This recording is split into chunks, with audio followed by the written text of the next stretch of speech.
Hey everybody, we're going to be in Song of Songs, chapters 4 and 5 today.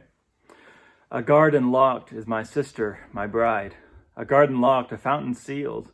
A garden fountain, a well of living water and flowing streams from Lebanon.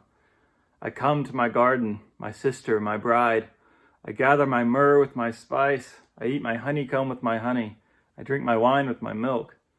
Eat, friends, drink, and be drunk with love. All right, a little spicy, huh? How did that make you feel?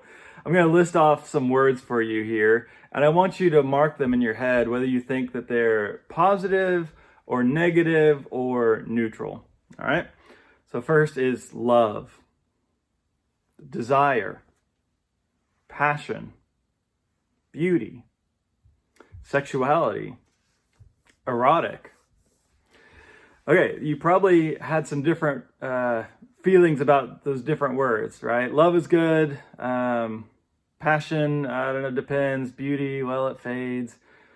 Sexuality, that's probably tricky.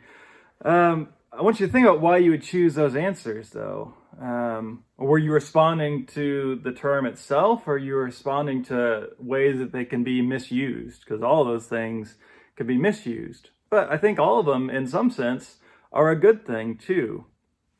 You know, as we look at this book, I think we need to acknowledge there's a way that we've so often focused on the negative and think about how that came to be. To throw a philosophical term at you, there's something called Platonic dualism going on here. And it causes us to devalue God's creation. Because in this mindset, the material world, including our bodies and what our bodies do, is inherently bad. Right. And yes, you know, I'm getting older too. I know all the things that happen with bodies, and it often feels that way. But and this view has often infected the church, right? Where when we hear the word spiritual, we think that means something that's non-bodily and it's above desire. And so you see through Christian history things like celibacy being forced on priests because that makes them more holy. And so sex itself is bad. And, you know, you have to do it to have babies, but that's the only reason. It's kind of a necessary evil. And so that's why, historically, Song of Songs has often been fixed with an allegorical reading, or we just ignore it, right? The allegorical reading saying it's really about Christ and the church. It's not really about sexuality at all.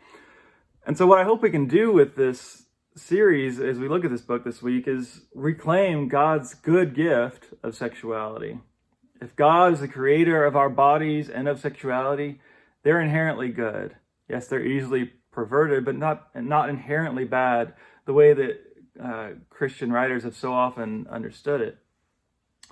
We don't want to abandon one of God's gifts to the enemy, to the other side.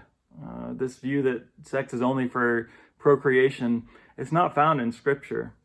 And yes, sex is a powerful thing. We'll see that this week as well.